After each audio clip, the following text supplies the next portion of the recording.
आप सब मेरे मसीह भाई बहनों को एक बार फिर से जय मसीह की। परमेश्वर के अनुग्रह दया और कृपा से प्रभु ने एक बार हम सबको मिलने का मौका दिया, इसके लिए उसका धन्यवाद करेंगे। और आज तारीख है 21/5/2025 और मैं बेसिक बाइबल पढ़ता हूँ मेरे भाई और बहनों, ताकि जो मेरा भाई परमेश्वर से प्रेम करता है, उसकी इच्छाओं और आज्ञाओं को जानना चाहता है, क्योंकि परमेश्वर का वचन कहता है वचन ही परमेश्वर है और देवदारियों के धरती पर आया। इसलिए मैं सिर्फ बेसिक बाइबल पढ़ता हूँ, इसमें कोई भी प्रकाशन नहीं है। और मैं शाम का वचन पढ़ रहा हूँ। मैं सुबह नया नियम पढ़ता हूँ, शाम को पुराना नियम। जो मेरा बहन भाई मुझे फॉलो करेगा, लगभग 365 दिन में करीब पूरी की पूरी बाइबल कंप्लीट कर लेगा।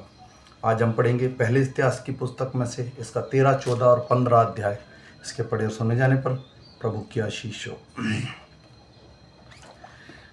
दाऊद ने शस्त्रपति, शहपति और सब प्रधानों से सलाह ली। तब दाऊद ने इज़राइल की सारी मंडली से कहा, यदि यह तुमको अच्छा लगे और हमारे परमेश्वर की इच्छा हो तो इज़राइल के सब देशों में जो हमारे भाई रह गए हैं और उसके साथ जो याजक और लेवी अपने अपने चराई वाले नगरों में रहते हैं, उनके पास भी यह कहलावा भेजें कि हमारे पास इकट्ठा हो जाओ और हम अपने परमेश्वर के संदूक को अपने यहाँ ले आए, क्योंकि शाऊल के दिनों में हम उसके समीप नहीं जाते थे।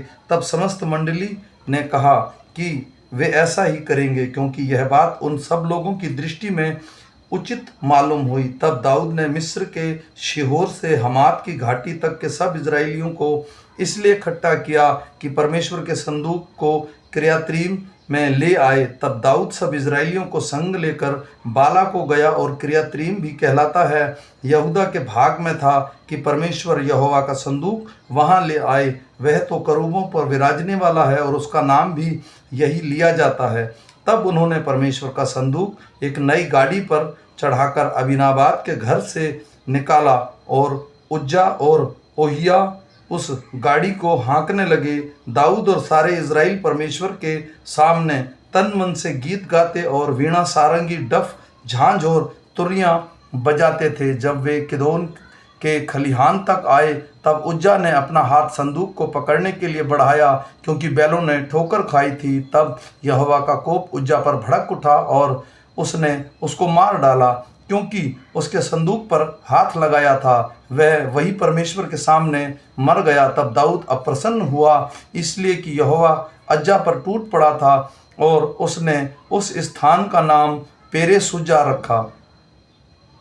यह नाम आज तक बना है। उस दिन दाऊद परमेश्वर से डरकर कहने लगा, मैं परमेश्वर के संदूक को अपने यहाँ कैसे ले आऊँ। तब दाऊद संदूक को अपने यहाँ दाऊदपुर में ना लाया, परंतु ओबेदेदोम नामक गती के यहाँ ले गया, और परमेश्वर का संदूक ओबेदेदोम में यहाँ उसके घराने के पास 3 महीने तक रहा। और यहोवा ने ओबेदेदोम में के घराने पर और जो कुछ उसका था उस पर आशीष दी।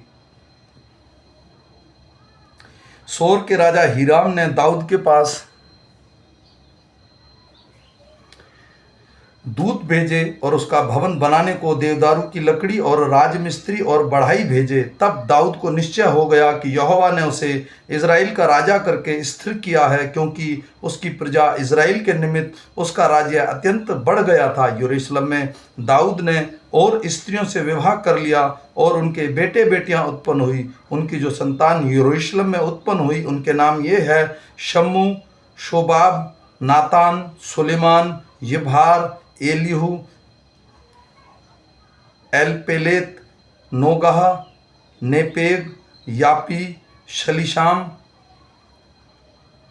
बेलद्याह और एलीपेद। जब फिलिस्तीसियों ने सुना कि पूरे इज़राइलियों का राजा होने के लिए दाऊद का अभिषेक हुआ, तब वह फिलिस्तीसियों ने दाऊद के खोज में चढ़ाई की, और यह सुनकर दाऊद उनका सामना करने को निकल गया। फिलिस्तीसी आए और रपाई नामक तराई में धावा बोला। तब दाऊद ने परमेश्वर से पूछा, क्या मैं फिलिस्तीसियों पर चढ़ाई करूं, और क्या तू उन्हें मेरे हाथ में कर देगा। यहोवा ने उससे कहा, चढ़ाई कर, क्योंकि मैं तेरे हाथ में कर दूंगा। इसलिए जब वे बाल परासीम को गए, तब दाऊद ने उनको वहीं मार लिया, तब दाऊद ने कहा, परमेश्वर मेरे द्वारा मेरे शत्रुओं पर जल की धारा के समान टूट पड़ा है।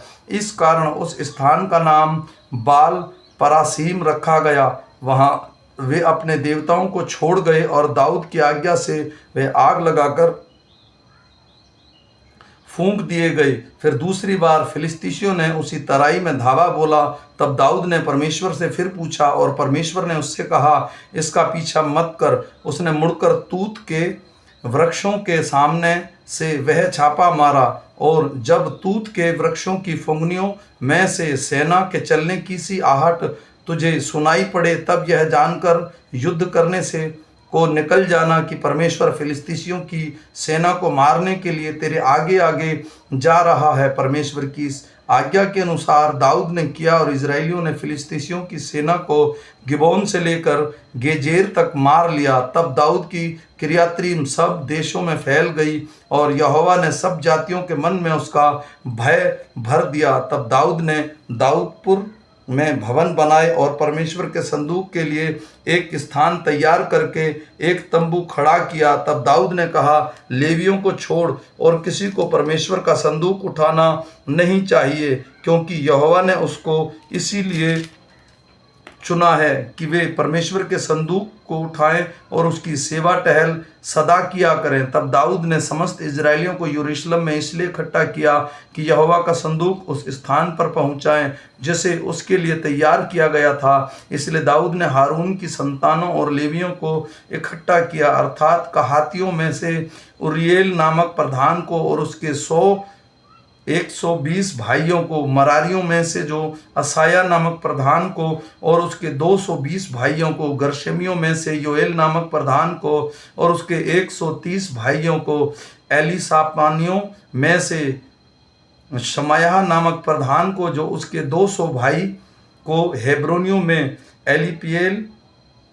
एलिएल नामक प्रधान को जो उसके 80 भाइयों को, और उज्जेलियों में से अमीनाबाद नामक प्रधान को उसके 112 भाइयों को। तब दाऊद ने सदोक और एब्त्यार नामक याजकों को और उरियेल, असाया, योएल, शमाया और एलिएल और अमीनाबाद नामक लेवियों को बुलाकर उनसे कहा, तुम तो लेवी पितरों के घराने में मुख्य पुरुष हो, इसलिए अपने भाई समेत अपने को पवित्र करो कि तुम इज़राइल के परमेश्वर यहोवा का संदूक उस स्थान पर पहुंचा सको जिसको मैंने उसके लिए तैयार किया है, क्योंकि पिछली बार तुमने उसको ना उठाया था। इस कारण हमारा परमेश्वर यहोवा हम पर टूट पड़ा, क्योंकि हम उसकी खोज में नियम के अनुसार न लगे थे। तब याजकों और लेवियों ने अपने अपने को पवित्र किया और इज़राइल के परमेश्वर यहोवा का संदूक ले जा सके। तब इस आज्ञा के अनुसार जो मूसा ने यहोवा को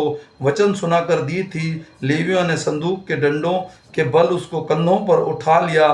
तब दाऊद ने प्रधान लेवियों को जो आज्ञा दी कि वे अपने भाइयों गवैया को बाजे अर्थात सारंगी, वीणा और झांझ देकर बजाने और आनंद के साथ ऊंचे स्वर से गाने के लिए नियुक्त करें। तब लेवियों ने योएल के पुत्र हामान को और उसके भाइयों में से बेरेकिया के पुत्र आसाप को और उसके भाई मरारियों में से कुशियाह के पुत्र एनातान को ठहराया, और उसके साथ उन्होंने दूसरे पद के अपने भाई को अर्थात जकरेहा, बेन, यजिएल,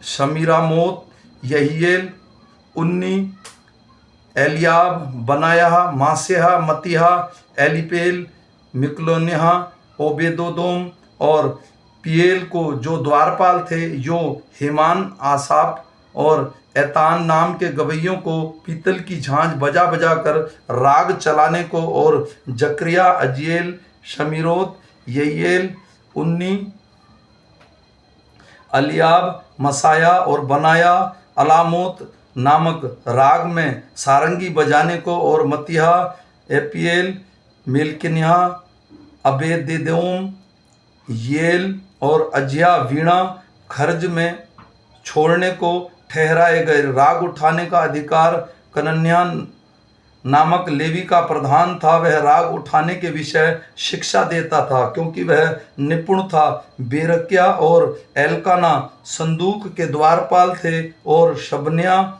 यहोशापात, नतनिएल, अमैसे, जकरिया, बनाया और एलीपेजर नामक याजक परमेश्वर के संदूक के आगे आगे तुरलियां बजाते हुए चले, और अबे देदोम और यहिया उसके द्वारपाल थे। दाऊद और इजराइलियों के पुरानी और शस्त्रपति सब मिलकर यहोवा की वाचा का संदूक अबे देदोम के घर से आनंद के साथ आने के लिए गए। जब परमेश्वर ने लेवियों की सहायता की जो यहोवा की वाचा का संदूक उठाने वाले थे, तब उन्होंने 7 बैल और 7 मेंढे बलि किए। दाऊद और यहोवा की वाचा का संदूक उठाने वाले सब लेवी और गाने वालों के साथ राग उठाने वालों का प्रधान कनन्या ने सब सन के कपड़े के बागे पहने थे, और दाऊद सन के कपड़ों का एपोद पहने था।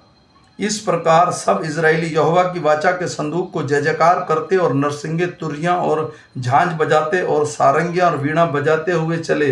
जब यहोवा का वाचा का संदूक दाऊदपुर में पहुंचा, तब शाऊल की बेटी मिकीएल ने खिड़की से झांककर दाऊद राजा को कूदते और खेलते हुए देखा, और उसके मन तुच्छ जाना। आमीन। मेरे भाई और बहनों, ये छोटा सा वचन है। मैं विश्वास करता हूँ हम फिर मिलेंगे सुबह के वचन के साथ। तब तक परमेश्वर का अनुग्रह, कृपा और दया हम पर और हमारे परिवारों पर अब से लेके अनंत काल तक होती रहे। सबको जय मसीह की।